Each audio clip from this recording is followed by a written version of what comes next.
Selamat pagi semuanya. Assalamualaikum warahmatullahi wabarakatuh. Terima kasih atas Waalaikumsalam. kesempatannya.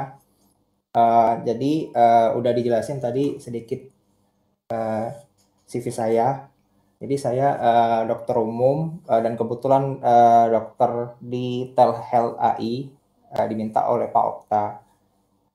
Di sini pada kesempatan kali ini saya ingin men-share sedikit dari sisi medis, fitness dalam medis itu apa aja sih manfaatnya. Jadi kan dari kata fitness, ya fitness adalah kebugaran artinya. Jadi ya fitness itu ya apa namanya hal-hal yang kita lakukan untuk menjaga kebugaran dari tubuh kita sendiri.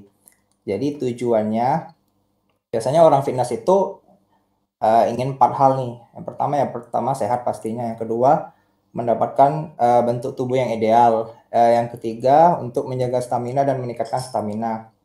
Biasanya ini untuk para atlet. Dan ketiga untuk meningkatkan kekuatan tubuh. Yang keempat meningkatkan kekuatan tubuh. Nah ini adalah perubahan fisiologis yang terjadi ketika teman-teman rutin melakukan olahraga atau dalam hal ini fitness atau gym.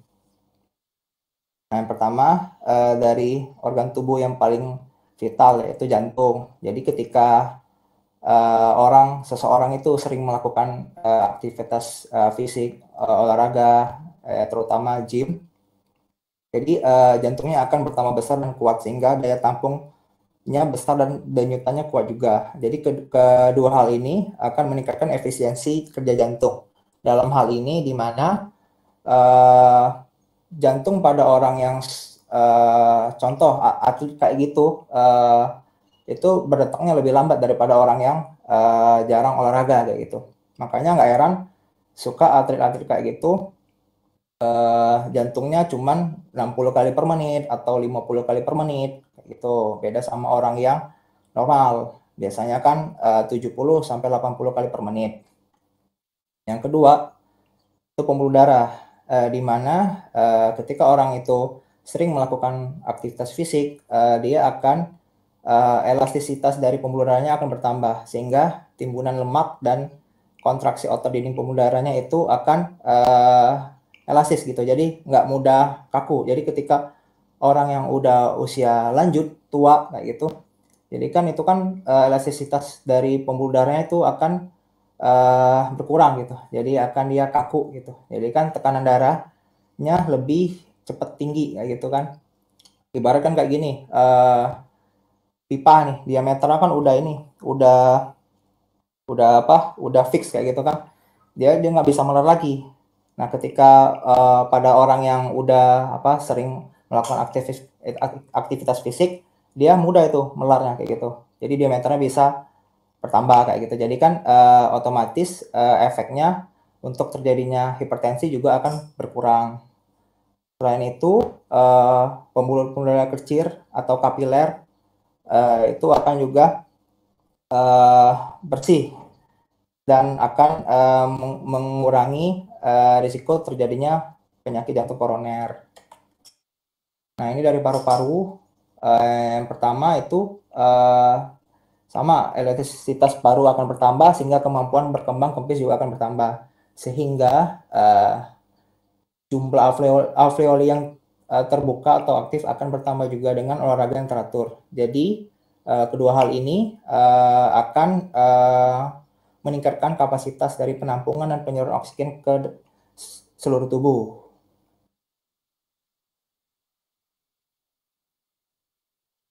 Ini otot, jadi kalau orang yang sering olahraga, otomatis. Halo, Dokter Adin, ini sepertinya slide-nya tidak bergerak, Dok. Mohon maaf.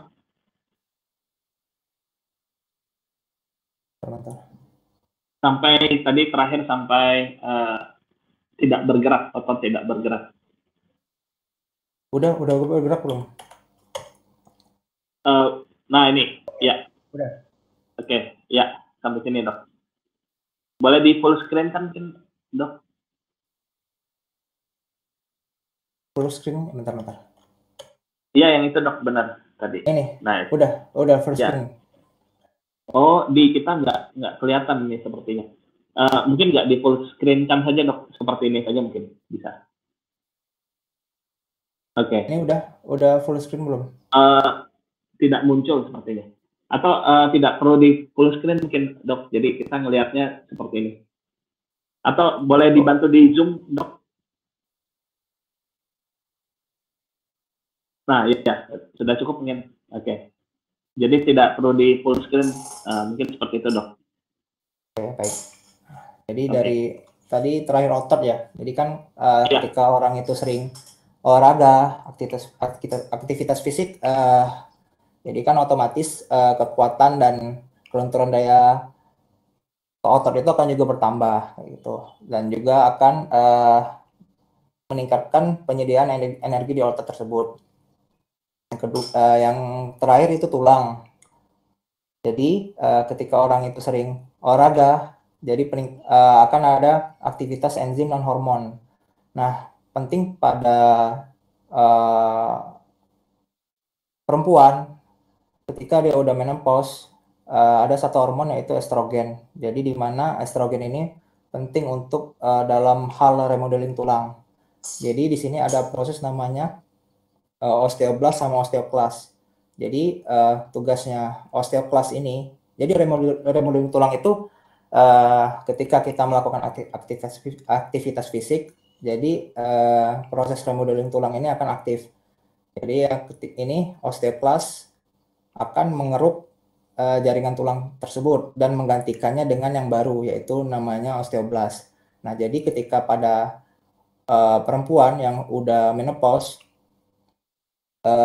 mereka udah tidak lagi memproduksi namanya hormon estrogen. Jadi tugas estrogen tadi itu untuk menjaga agar proses osteoklas ini tidak bekerja berlebihan kayak gitu. Jadi ketika ini bekerja berlebihan, maka akan terjadinya osteoporosis, yaitu jadi densitas tulangnya menurun kayak gitu. Jadi makanya olahraga ini sangat penting, terutama bagi perempuan yang udah mencapai usia rawan menopause.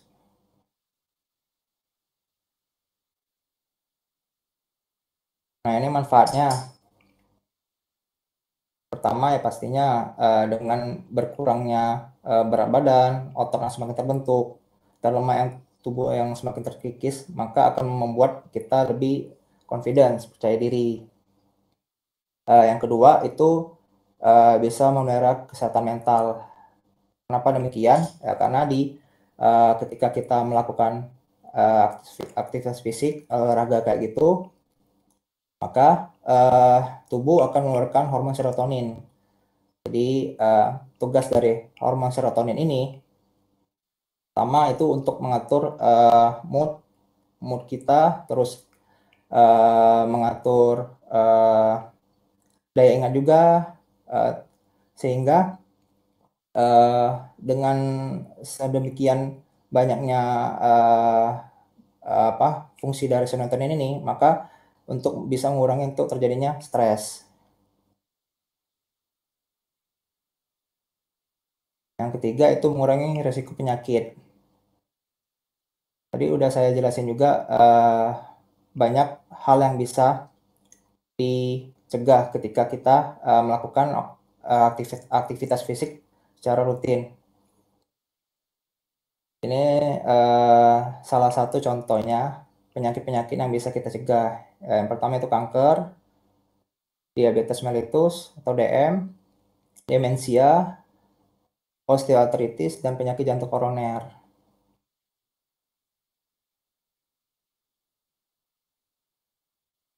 Yang keempat, jadi ketika kita sering melakukan olahraga, otomatis di dalam tubuh kita terjadi peningkatan produksi kolagen, yang dimana kolagen itu bisa membuat kulit terasa kencang, halus.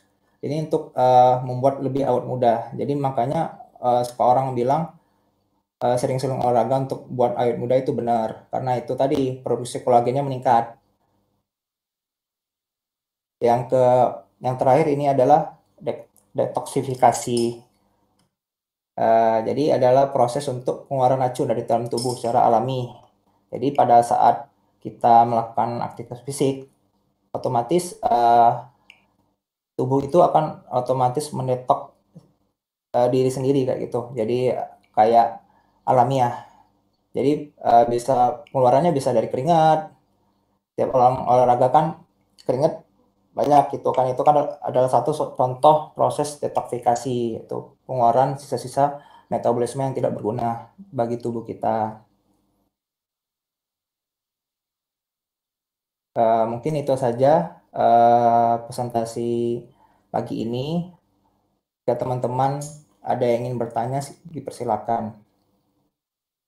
Baik, terima kasih Dr. Adin atas presentasinya mengenai fitness di dalam medis ya, sangat menarik. Ini ada beberapa manfaat yang dapat kita rasakan ya ketika kita berkeringat ya, ataupun kita melakukan aktivitas fisik yang tadi sudah dijelaskan oleh Dr. Adin. Salah satunya adalah dengan fitness ya.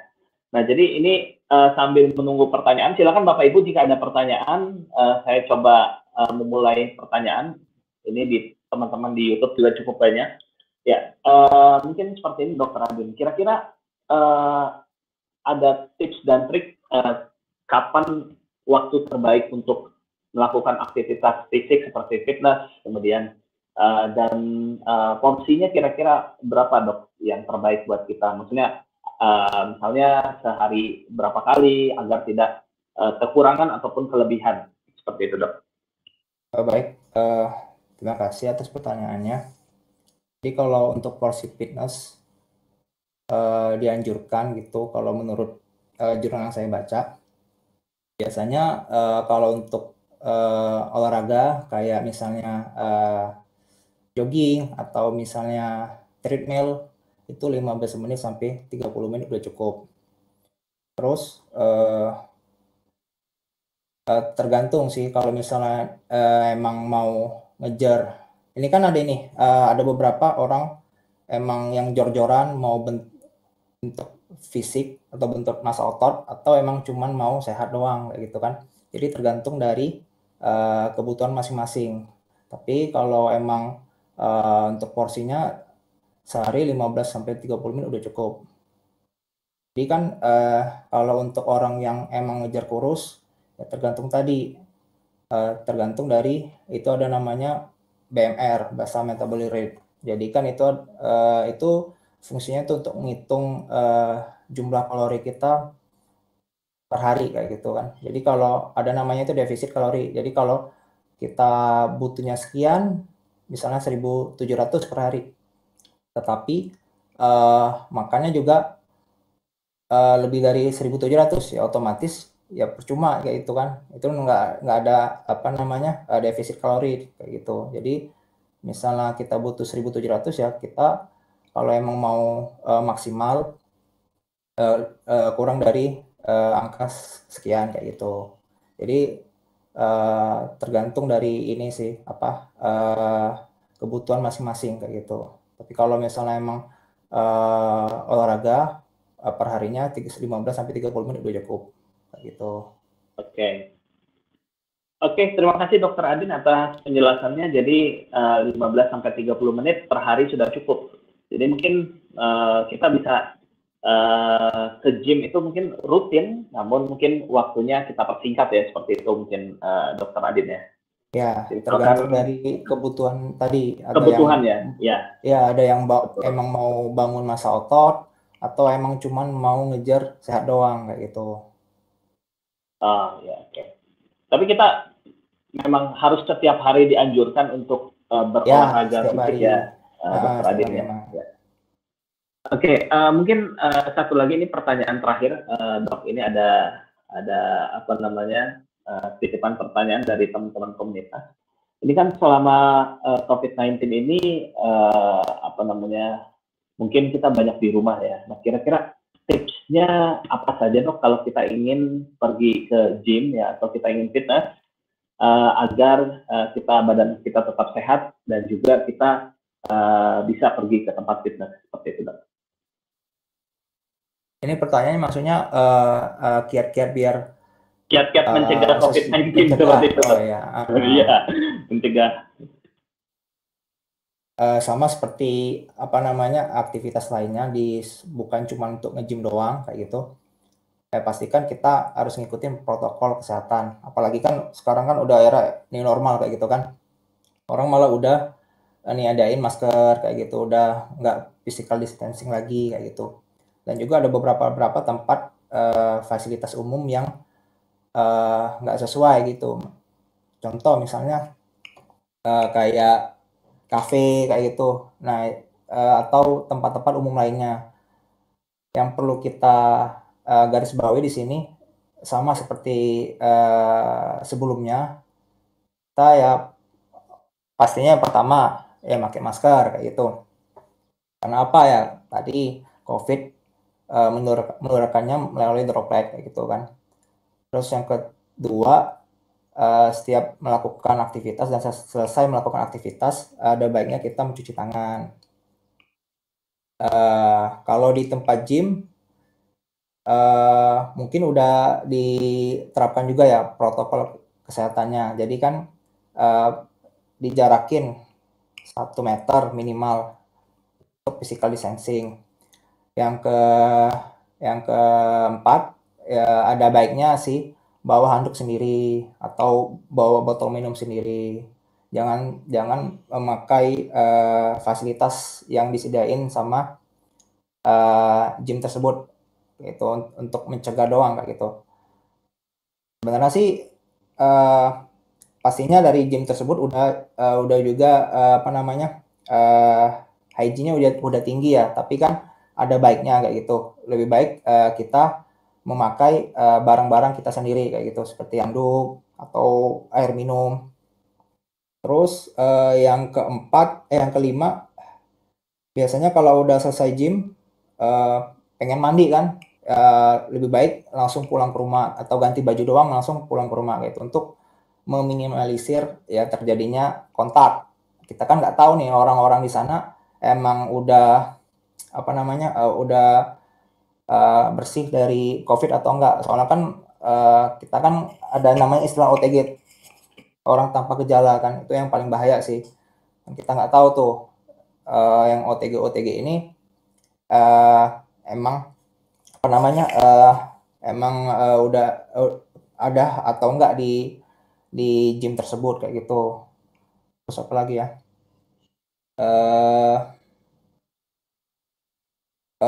Kalau mau ngobrol ya boleh, tapi ya apa namanya dijarakin lah untuk physical distancing. Yang terakhir biasanya kalau orang olahraga kan nggak suka tuh pakai masker. Boleh sih nggak usah pakai masker. Karena ya kalau olahraga pakai masker pasti ya sesak kayak gitu kan. Namanya juga kebutuhan oksigen meningkat dalam badan dan kita ngirup udara juga susah kayak gitu. Gimana mau enak kan olahraganya? Boleh, tapi setelah misalnya udah exercise kayak gitu langsung pakai masker lagi. Terus untuk makan di tempat gym bisa nggak usah, mendingan langsung pulang ke rumah aja kayak gitu. Kalau minum boleh, tapi itu tadi bawa peralatan sendiri. Mungkin itu aja kiat-kiat untuk terhindar dari COVID kayak gitu.